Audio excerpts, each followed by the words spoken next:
Assalamualaikum warahmatullahi wabarakatuh. Selamat pagi dan salam sejahtera bagi kita semua.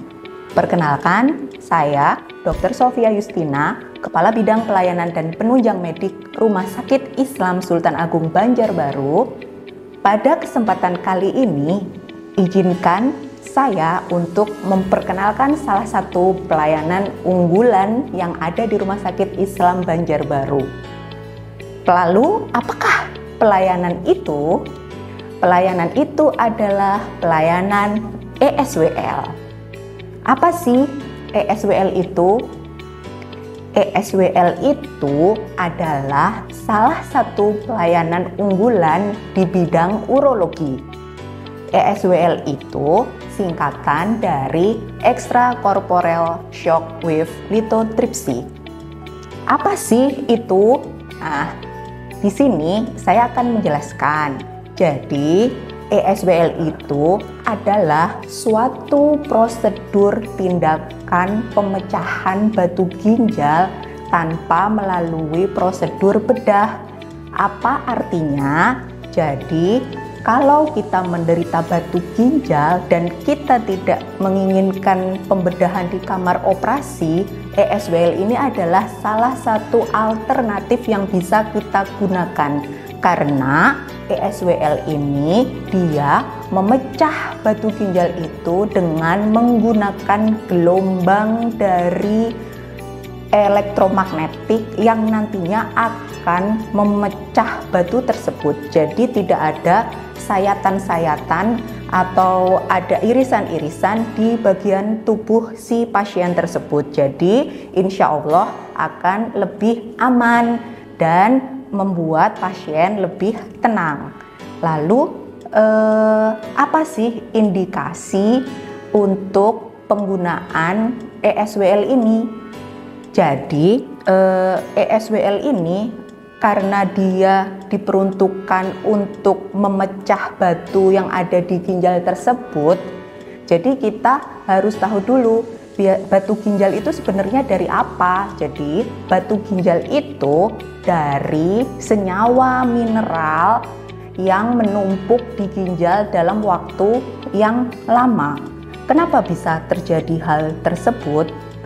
Faktor-faktor pemicu hal tersebut bisa terjadi itu ada beberapa sebab. Yang pertama, mungkin karena dia obesitas atau kegemukan sehingga jarang mobilisasi. Itu bisa menjadi salah satu pemicu terjadinya batu ginjal. Lalu apalagi? Yang kedua adalah di keluarga pasien itu ada riwayat penderita batu ginjal juga.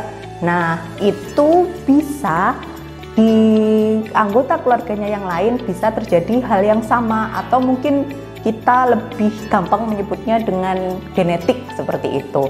Yang ketiga adalah dari faktor kurang banyak minum air putih. Jadi orang-orang yang kurang konsumsi air putih itu akan lebih cenderung bisa terkena batu ginjal. Selanjutnya, pasien-pasien dengan gangguan pemecahan air dan mineral karena penyakit tertentu itu juga bisa menjadi salah satu faktor yang bisa menyebabkan batu ginjal. Yang lainnya itu adalah bila kita mengkonsumsi makanan yang berlebihan protein dan mineral-mineral yang berlebihan, itu bisa menjadi salah satu pemicu terciptanya batu ginjal. Lalu apa lagi ya? Lalu adakah yang tidak boleh dilakukan ESWL ini pada orang-orang tertentu? Tentu saja ada. Jadi ESWL ini tidak boleh dilakukan pada yang pertama adalah ibu hamil, dan yang kedua adalah pasien-pasien yang mengalami gangguan pembekuan darah. Pasien-pasien tersebut tidak boleh dilakukan ESWL. Yang lainnya adalah kontraindikasi. Yang lainnya itu yang pertama, pasien-pasien yang menggunakan alat pemacu jantung itu harus rekomendasi dari kardiologis, apakah kardiologisnya atau spesialis jantung yang merawatnya meng-ACC untuk melakukan tindakan ESWL. Bila dokter jantungnya meng-ACC, ESWL boleh dilakukan pada pasien-pasien tersebut. Selanjutnya adalah batu ginjal dengan diameter lebih dari 2 cm. Ini biasanya akan disarankan oleh dokter urologi untuk dilakukan tindakan pembedahan, karena bila dilakukan ESWL itu akan kurang efektif karena batu yang terlalu besar itu takutnya tidak bisa pecah menjadi serpihan-serpihan kecil yang harapannya nanti akan ikut keluar di saluran kencing kita. Lalu bagaimana kira-kira prosedur tindakan ESWL ini? Bagaimana urutannya ketika dilakukan ESWL pada seorang pasien? ESWL pada seorang pasien itu dilakukannya dengan yang pertama, pasien tersebut akan berbaring di atas tempat tidur khusus untuk pasien ESWL. Lalu yang kedua, itu akan dilakukan bius lokal. Bius lokal itu tidak akan membuat pasien tersebut tertidur, tapi akan mati rasa separuh bagian saja. Tujuannya adalah untuk mengurangi rasa nyeri yang mungkin akan terjadi selama prosedur tindakan bedah. Selanjutnya, sesudah dilakukan bius lokal, pasien ini akan diposisikan di tempat di mana ginjalnya terdapat batu saluran kemih tersebut. Nah, ketika posisi sudah oke, sudah pas nih di bagian ginjal yang ada batunya itu, akan dilakukan USG. USG ini untuk benar-benar menentukan posisi yang paling tepat untuk dilakukan tembakan nantinya. Sesudah posisi tepat untuk di mana tindakan itu akan dilakukan penembakan dengan kekuatan gelombang sekitar 2000 sampai 3000 Hz untuk memecah batu tersebut. Pada beberapa kasus mungkin akan dilakukan pemasangan slenting. Apa sih slenting itu? Slenting itu adalah pemasangan kateter tapi sampai ke ginjal. Apa tujuannya? Supaya untuk mengurangi nyeri dan batu yang pecah tersebut tidak nyangkut atau tidak bisa turun ke aliran saluran kemih. Jadi si selang ini akan membantu untuk melancarkan tersebut biar bisa sampai ke saluran kemih. Prosedur tindakan ESWL ini akan berlangsung sekitar 30 sampai 45 menit.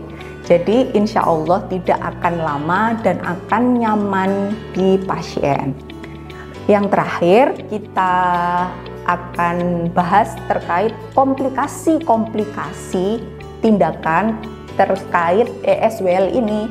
Jadi semua prosedur tindakan kedokteran pasti ada komplikasi-komplikasi, tapi jangan khawatir, komplikasi ini tentu tidak akan terjadi pada semua orang, cuman pada orang-orang tertentu yang kemungkinan besar bisa mengalami itu. Apakah macam-macam komplikasinya itu? Jadi yang pertama, komplikasi yang mungkin terjadi itu adalah air kencing kita itu akan berwarna keruh atau kemerahan seperti darah sesudah proses ESWL. Selanjutnya, yang kedua adalah akan terjadi nyeri saat buang air kecil sesudah prosedur ESWL. Dan yang ketiga adalah adanya perdarahan pada ginjal. Yang keempat, adanya bekas memar pada bekas tempat tembakan dari ESWL tersebut. Selanjutnya adalah adanya gangguan pada saat buang air kecil dan infeksi pada saluran kemih.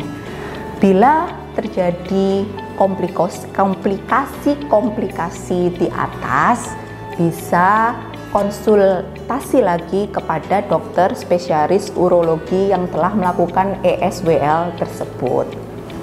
Mungkin demikian terkait ESWL yang bisa saya jelaskan pada pagi hari ini. Dari Malang sampai ke Kediri, ternyata sudah banyak yang menanti. Mari datang ke rumah sakit kami, akan kami layani sepenuh hati. Di negeri Aceh, pesantren disebut Dayah. Santri-santrinya taat dan patuh. Wabillahi taufik wal hidayah. Wassalamualaikum warahmatullahi wabarakatuh.